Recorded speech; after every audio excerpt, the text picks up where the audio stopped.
एक गांव में मोहन नाम का पहलवान रहता था, जिसके पास 5 भैंसें थीं। दिन भर भैंसों की देखभाल करना और उनका दूध पीना ही मोहन की दिनचर्या थी। भैंसों का दूध पीते रहने के कारण वह काफी बलवान हो गया था। मोहन अपने बचाव और सहारे के लिए एक लोहे की छड़ हमेशा साथ रखता था। इस कारण कोई भी मोहन को एक बार देख लेता तो उसकी हृष्ट पुष्ट काया व शक्तिशाली शरीर को देखकर डर जाया करता था। मोहन का पूरी दुनिया में कोई नहीं था तो उम्र बढ़ने के साथ उसे अपनी शादी की चिंता सताने लगी थी। इसलिए वह अक्सर लोगों से पूछा करता था कि उसकी शादी कहाँ और किससे होगी। लोग उसे देखकर डर जाते व उसके सवाल का जवाब न दे पाते थे। इस पर मोहन उनके साथ मारपीट किया करता था, जिसके चलते लोगों ने उस रास्ते से ही गुजरना बंद कर दिया था। एक बार किसी दूसरे गांव का एक ब्राह्मण और एक हमाम किसी विवाह समारोह में शामिल होने जा रहे थे। रास्ते में उन्हें मोहन मिल गया।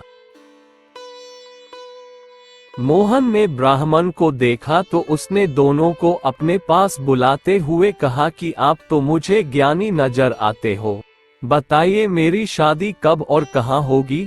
इस तरह पहलवान का सवाल सुनकर दोनों ठिठक गए। हमाम काफी चतुर था, उसने सोचा कि अगर हम इससे बहस करेंगे तो इसके बल के आगे हमारा कोई मुकाबला नहीं। हमाम को एक तरकीब सूझी और उसमें दूर एक ताड़ के पेड़ की ओर उंगली से इशारा करते हुए कहा कि आपकी शादी वहीं होगी। हमाम की बात सुनकर मोहन फूला नहीं समाया और प्रसन्न होकर उसने अपनी 5 भैंसें दोनों को दान में दे दी और ताड़ के पेड़ की दिशा में चल पड़ा। उस ताड़ के पेड़ के पास एक महिला अपने पति व एक बच्चे के साथ रहती थी। उसका पति बड़ा ही धूर्त व आलसी किस्म का शख्स था और उसे बात बात पर झूठ बोलने की आदत थी। इस वजह से वह महिला अपने पति से बेहद परेशान रहती थी। काफी दूर तक पैदल चलने के बाद जब मोहन ताड़ के पेड़ के पास पहुंचा तो वह औरत घर के बाहर निकली। घर के आंगन में प्रवेश करते हुए मोहन लड़खड़ा कर गिर पड़ा और उसका एक हाथ औरत के गाल पर तमाचे की तरह लग गया। औरत को लगा कि पहलवान जरूर उसके पति को जानता होगा। अपने एक हाथ से गाल मलते हुए औरत ने पहलवान को अतिथि कक्ष में बैठने के लिए कहा और उसे जलपान कराने लगी। इतने में औरत का पति वहां पहुंच गया। एक पराये मर्द के साथ अपनी पत्नी को देखकर वह गुस्से से मोहन की ओर इशारा कर पत्नी से पूछने लगा कि यह शख्स कौन है। औरत ने डरते हुए कहा कि उसे लगा कि वह परिचित है, इसलिए उसने उसे भीतर आने दिया।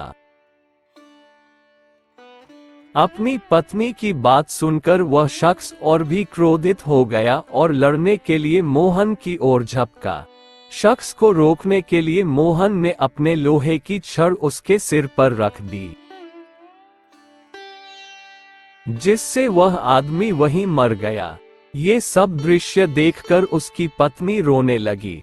माहौल को देखकर पहलवान वहां से जाने लगा तो उस औरत ने मोहन को रोक लिया और कहने लगी कि उसके पति के अलावा घर में कमाने वाला कोई नहीं था और उनकी मृत्यु के बाद अब तुम्हें हमारे साथ ही रहना होगा। इसके बाद मोहन उस औरत के साथ उसी घर में रहने लगा। मोहन को भैंसों का दूध पीने के अलावा कोई काम नहीं आता था। ऐसे में कुछ दिन बाद जब घर का राशन खत्म होने लगा तो महिला ने उससे कहा कि वह बाहर जाकर कुछ कमा कर लेकर आए या फिर राजा के पास जाकर खेती के लिए जमीन मांग ले ताकि वह खेती कर अपना भरण पोषण कर सके। महिला की बात सुनकर पहलवान अपने लोहे की छड़ उठाए राजमहल की ओर चल पड़ा। राजमहल के पास पहुंचने पर सभी द्वारपाल और सैनिक मोहन की काया देखकर डर से कांपने लगे और तुरंत राजा तक सूचना पहुंचाई कि कोई बलवान हाथ में लोहे की छड़ लिए महल की ओर बढ़ता चला आ रहा है। सूचना पाकर राजा ने तुरंत अपने मुंशी को बुलाया और उसे तत्काल पहलवान के पास जाकर आने का कारण पूछने को कहा। पहलवान मुंशी को खेती के लिए जमीन मांगने की अपनी विनती बताता है। संदेश लेकर राजा के पास पहुंचने पर राजा पहलवान को ढेर सारी जमीन देने का आदेश देता है।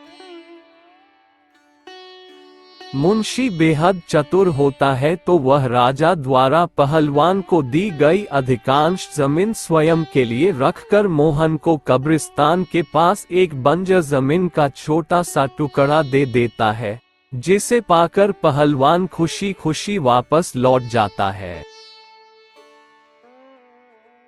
उस बंजर जमीन के पास के बीच में एक पीपल का पेड़ होता है, जिस पर भूतों का बसेरा होता है।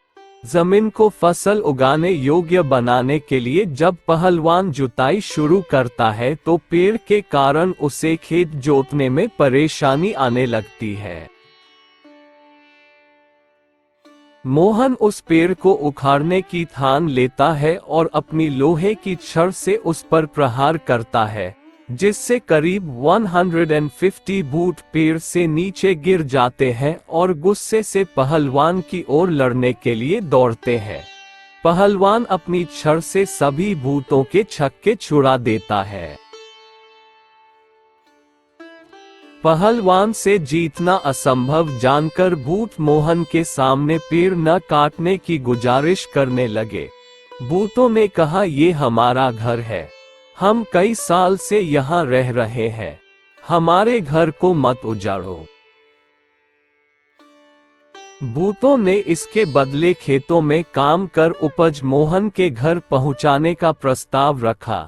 मोहन को भूतों पर दया आ जाती है और वह उनका प्रस्ताव स्वीकार कर घर चला जाता है।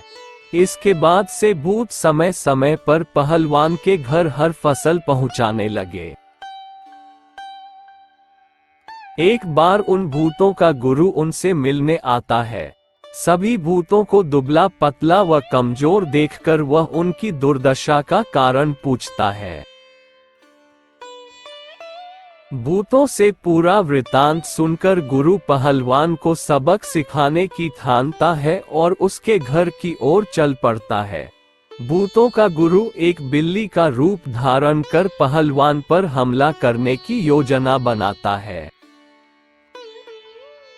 उन दिनों पहलवान के घर में रोज एक बिल्ली रसोई में घुसकर सारा दूध पी जाती थी, जिससे वह काफी परेशान था।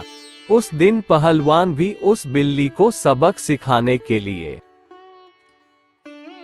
दरवाजे के पीछे छिपकर बिल्ली का इंतजार कर रहा होता है। जैसे ही बिल्ली के रूप में भूतों का गुरु कमरे में प्रवेश करता है, पहलवान उस पर प्रहार कर देता है। पहलवान के प्रहार से भूतों के गुरु की कई हड्डियां टूट जाती हैं और वह अपने असली रूप में आकर अपनी जान बख्शने का निवेदन करने लगता है। मोहन ने भूतों के गुरु को छोड़ने पर खुद के लिए सजा चुनने के लिए कहा। ऐसे में भूतों के गुरु ने कहा कि उसे बख्शने पर वह राशन की मात्रा दोगुनी कर देगा। भूतों के गुरु की इस बात पर कुछ देर विचार करने के बाद पहलवान उसे छोड़ देता है। पहलवान के घर से निकलकर भूतों का गुरु सीधे अपने शिष्यों के पास जाता है। शिष्यों के पूछने पर वह उन्हें पूरा वृतांत बताता है और कहता है कि अब से पहलवान के घर भेजने वाले राशन की मात्रा दोगुनी करनी होगी।